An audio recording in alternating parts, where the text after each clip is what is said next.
Having a tequila on a Friday night with Bill Murray, nothing beats that.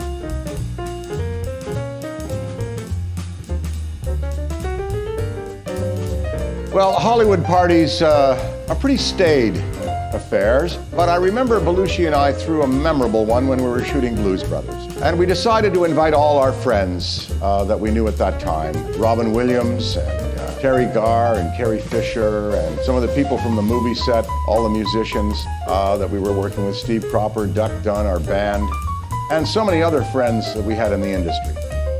And what made that night particularly memorable is that John and I went to the back lot at Universal and we found a World War II German troop carrier that fit about 9 people with a 16-inch steering wheel and sat up way up above the ground. And we removed it from the lot and parked it in the driveway at the party. And people were sitting in it, drinking in it, girls were climbing all over it, and it was quite the conversation piece. Next day, 6 in the morning, I'm back down at Universal in the bungalow I was sleeping in. I get a call from our producer, Bob Weiss. I just got a call from somebody wants to know where his German troop carrier is because they're shooting in the desert today. It turned out it was a hot car, meaning that it was in active production. And so I said, well, it's sitting up at the party, Bob.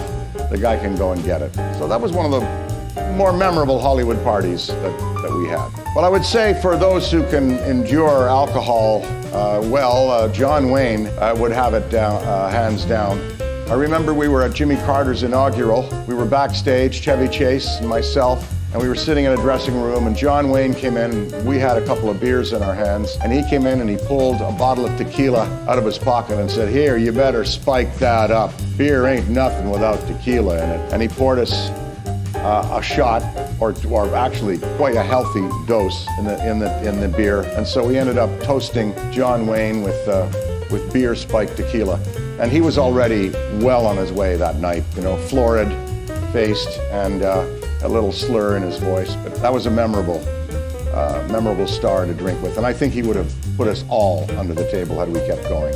My most cherished memory of having drinks on a film set with a co-star would be any Friday night that I'm working with Bill Murray. On the Ghostbusters movie, on Friday nights, the crew would wrap, and Billy would invite us to come back to his trailer, where he would pour shots of tequila and have a little beer, and we would sit down and relax at the end of the week.